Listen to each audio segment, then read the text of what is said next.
we are working on pricing strategies. And last class, we focused on cost-based pricing, on calculating the lower floor of prices. How low we can set our price to stay afloat, to stay in business. And one of the points I repeatedly emphasized is how disastrous discounts and price decreases can be for business.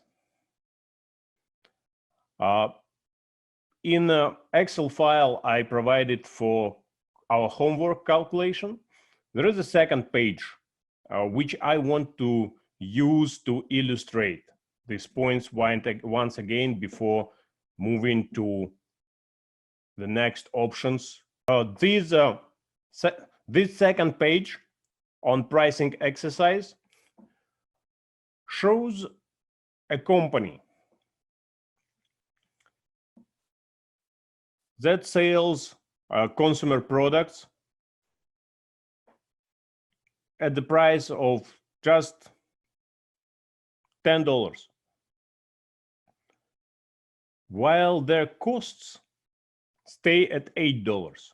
To these costs, they add the markup of $2. If they sell 100,000 units of these products every year, they realize the revenue of 100,000 by 10, it's $1 million, and profits of around $200,000.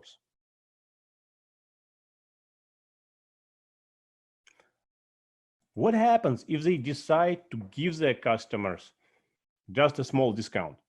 They're like, okay, we want to increase our revenue and sales. We want to get more customers and increase our market share. So we give them a discount. Just a small, almost barely noticeable discount of 4%. Right here. That means that their price goes down from $10 to $9.60. Right? 4% discount.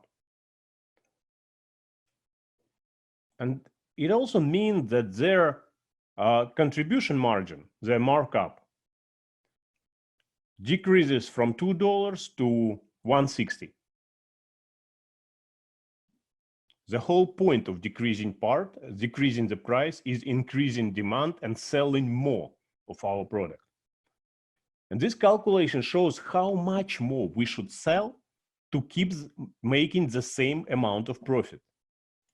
And as you can see, the sales required to keep up with 200,000 profits increase 25%. So to make to keep the same profits while giving our customers just a 4% discount, the sales required to keep up with our financial performance go up whopping 25%. Delivering these sales, processing these sales is another thing. We will need much more salespeople. We will need much more logistics and warehousing capacity. Do we have that? Can we get this all ready in time to keep up with this 25% increase in sales? Let's say it's unlikely. So chances are, with even a small discount, we won't be able to keep up with profitability requirements and our profits will go down. On the contrary, even the small increase in price, or even 1% increase in price, from $10 to $10.10, which most of our customers ain't gonna notice at all. But what is 1% increase in price for customers? Imagine yourself walking through the store. Will you notice 1% increase in price for products you buy every day. For customers, it's almost nothing. For company on the other side, it means 5% increase in contribution margin. It goes from $2 to $2.10. It's 5% increase in contribution margin and 5% in profitability. Contribution margin, the profits a company is making, represent only a small share of the final price. So even the smallest change in price results in much bigger change in terms of profitability.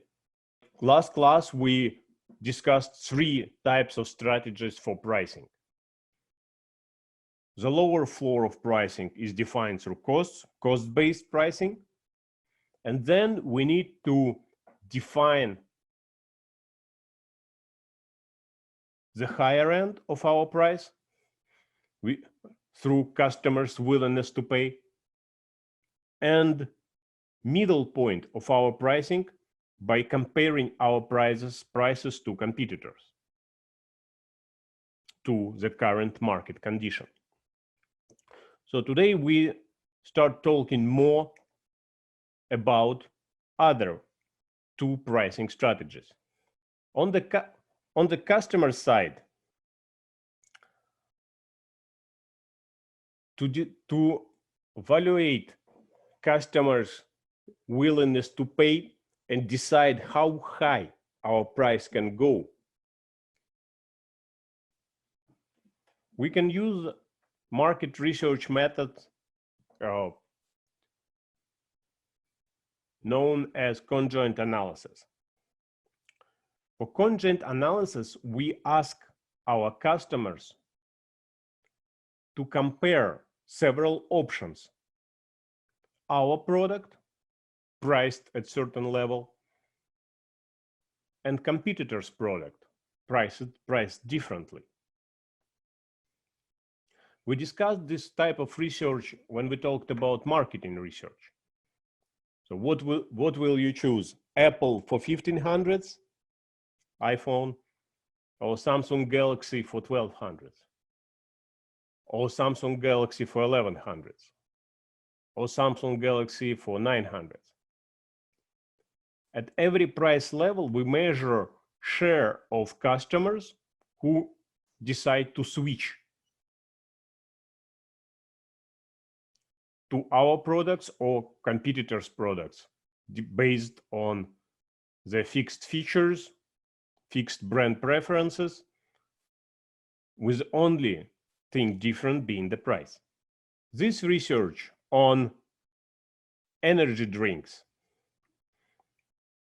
we offer our customers to choose between brand beverage, Red Bull, and private store brand. If our customers still prefer branded drink with a price increase, they're brand loyal and ready to pay brand premium. For example, we offer 2 prices for Red Bull and 2 prices for private store brand, and ask customers to rank their preferences. Obviously, they would prefer lower price for their beloved brand. And most of the customers would prefer branded product with well-known, recognizable, respected brand over no-name product. So we know for sure, almost for sure, that their first preference in any case would be at the left top corner, because they would want a branded product for low price. Ideal solution for customers. We know that.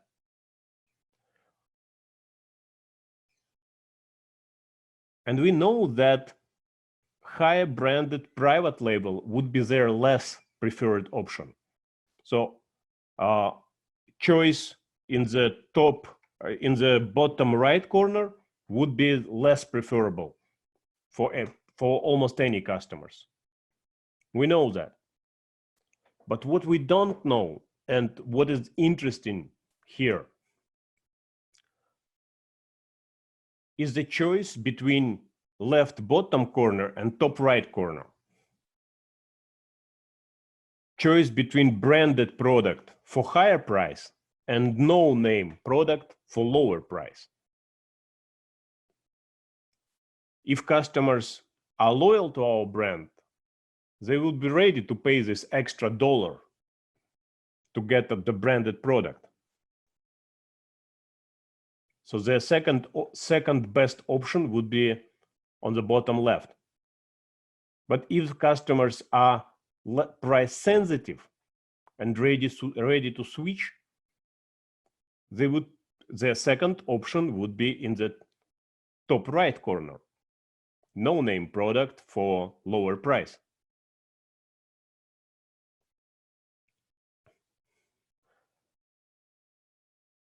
Based on these results, we assess the share of customers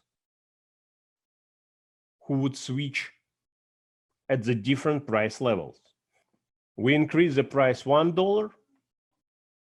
We ask customers about their preferences, and we realize, for example, that 60% of customers are ready to pay this extra.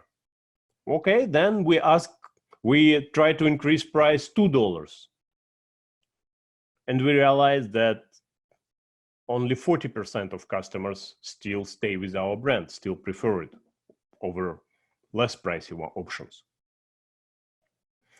This is a customer-based. This is one approach to customer-based pricing. Another approach to customer-based pricing is called value-based pricing.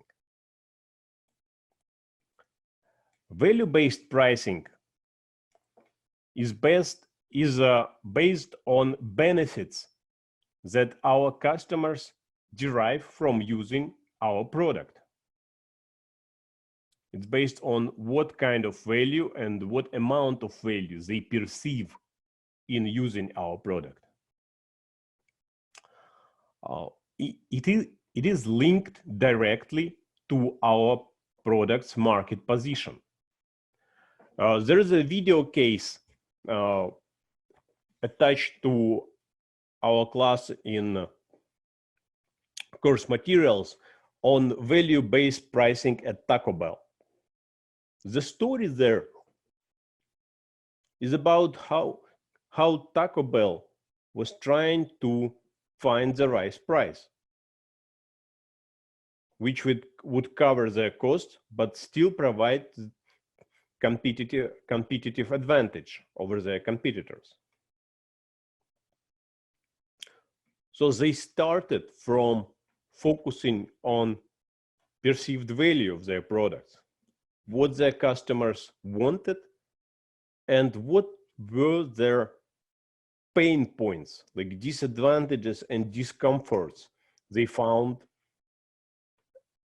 in their competitors' offers. And at some point, they realized that their customers were very price sensitive, and what they wanted were big filling portions, big portion size. Knowing these customer preferences, like customers' willingness to get big items and resistance to item size decrease, they started designing offer that would fit in customer preferences. So customers would prefer it over competitors' offers. That required recreating their product line and created a totally different menu. Basically, value-based pricing means turning the marketing mix upside down. Most of the time, company starts from having a ready-made product. All marketing mix starts from a product. And then company tries to find the right price for this product, create correct advertising, and deliver this product to customers. Value-based pricing turns it upside down. It starts from given price point. And then company tries to create a product that would fit into this price point. So most of the time, value-based pricing is right about that. It's about finding price level where we want to be and creating a product to fit this price level.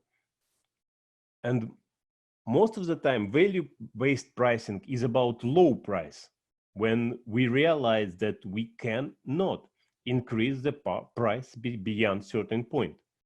It is hard between defining the price without having a product. It's not an easy task.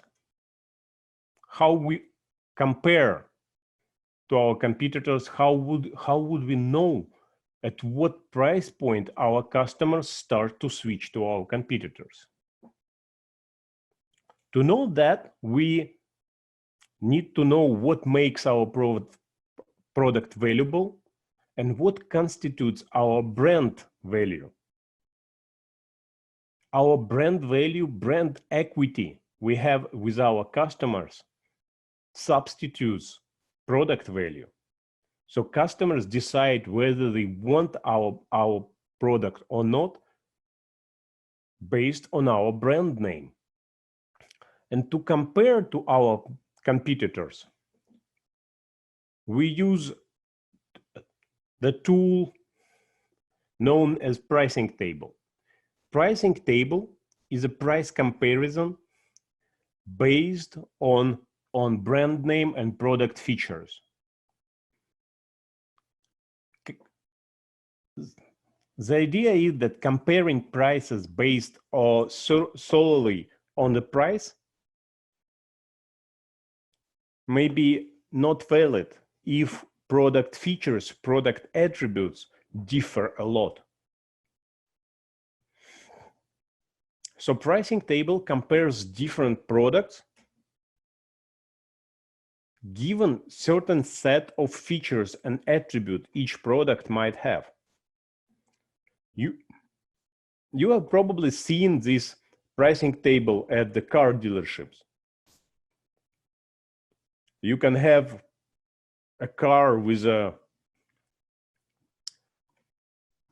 light alloy wheel discs and a sunroof at one price, at the same car without sunroof and steel disc, wheel discs at a little lower price.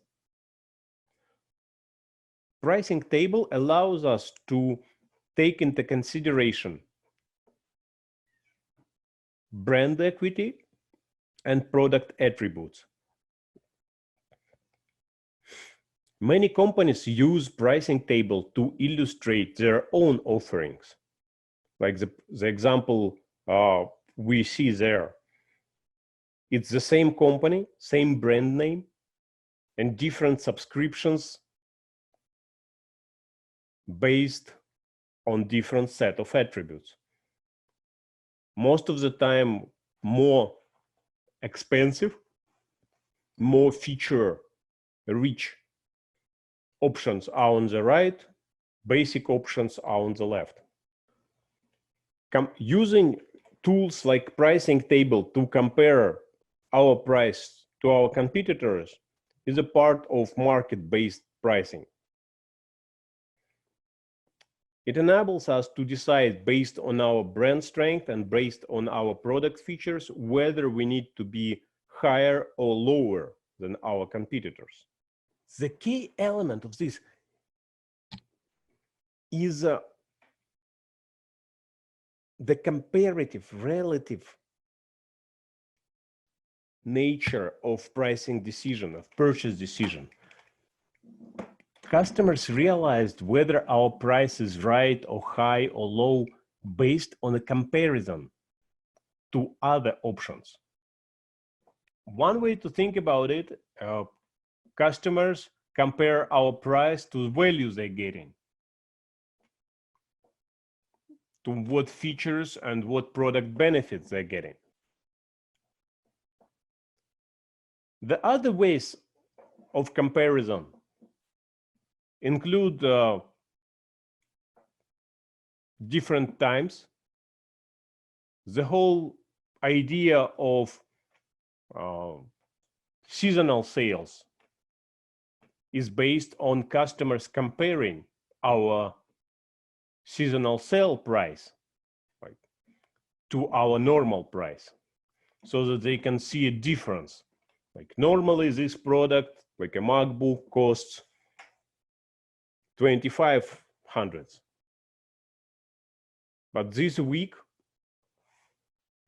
it's gonna cost $2,300. Customers compare the same product, the same features they can get at different price levels at different times, and this comparison drives them to make a purchase. They realize that, whoa, now it's a great deal. It's a great time to buy. In these three ways of comparison have something in common and something different. The difference is what we compare to. What is the reference point to which we compare our offering and our price? Most of the time, what company wants to sell is their most priciest option, because the cost of manufacturing the core product is the same, and the cost of adding different attributes, different features are pretty low, but lead to a high increase in price. Selling the costliest options is more profitable, the most expensive ones. In extreme examples, in some industries like airlines, they make no profits at all at economy price. Economy fare at most airlines have zero profitability or negative profitability. They lose money on selling economy fares. But they make money on business class. And all of the airline profits come from business class. So what we want to sell as a company is the most expensive option. This is where all the profits come from. Because pricing includes a huge internal mental calculations. People keep track of their money in their mind. It's called engage in activity known as mental accounting. And they're always trying to make a good deal, to find the best deal possible. But what is the best deal? What they perceive as the best deal depends on what they compare to. When people compare different prices over time, tend to make most of the purchase at the lowest price point, like when the sale is up. In this example, the airlines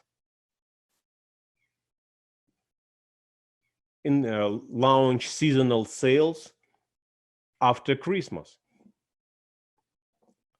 The idea that customers compare price at this point to the price at previous points, and they perceive it as a good deal. In this case, you see that we compare the overall non-stop price to price of a non-stop flight to price of average flight with several stops, 1 or 2 or even 3 stops. Most of the time, there is a huge difference between these two, right? Non-stop flights are more convenient, faster, and provide more value to customers, so they're priced higher. And they're still priced higher during the sale. The difference between their price and the price of flies with stops is much lower. The idea is that many customers who normally fly cheapest routes during the sale would switch to higher priced non-stop. So the airline tries, what they're trying to do, they try to get customers from this red line to the blue one. This way, even with the sale, they actually sell more pricey tickets.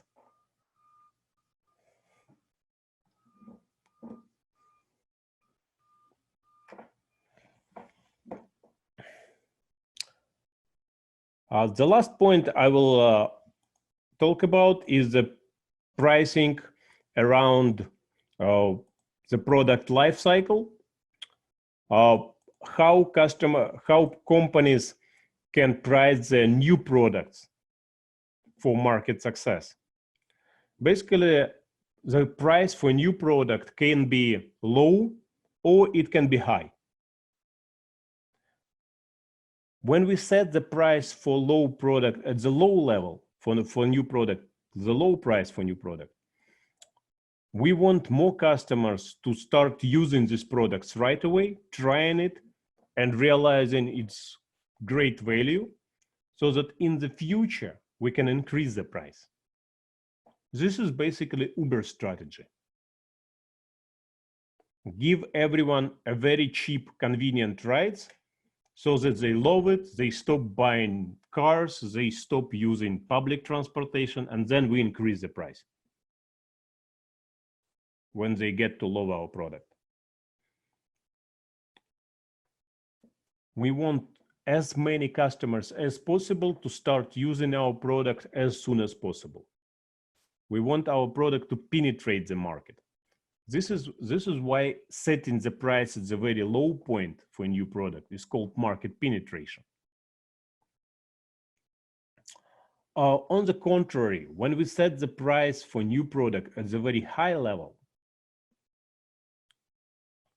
we want to enjoy our quasi-monopoly or short-term monopoly when our new product, which is hopefully superior to competitors, has no direct alternatives. So we charge highest price possible and enjoy highest profitability with our new product. Then when competitors start to catch up and deliver similar options, we decrease the price to market level. This strategy of setting the price for new products at a very high level and then decreasing it is called price skimming. Today's homework will not include any calculations. I want you to find me a product which changed the price after it was released, like 1 year after it was released. So any industry, any price, any type of product, find me a product released, say, last year or couple years in last couple of years, with the price at release. What was the price when the product was released?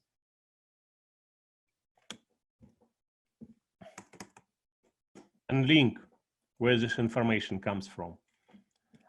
Find me a price 1 year after release, and say the average competitor price.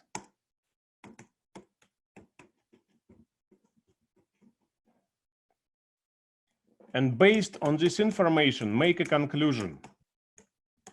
What kind of new product pricing strategy they use?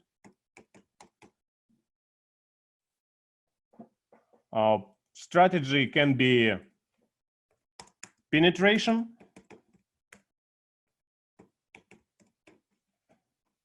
skimming or market. Market-based penetrations means setting the price low and then increasing it.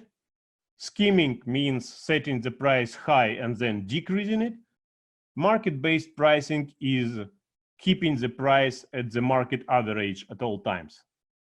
Any product, any industry, just drop in the links so that I could see where this information comes from. Yep, I'm adding the assignment to Blackboard right now. You will see it.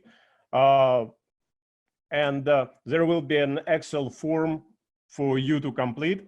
So the question I'm asking, I'll bring in the example of any company and analyze what kind of pricing strategies they use for their new product. It can be a photo camera, a mobile phone, or notebook, or a car, any products you consumer good or service you use.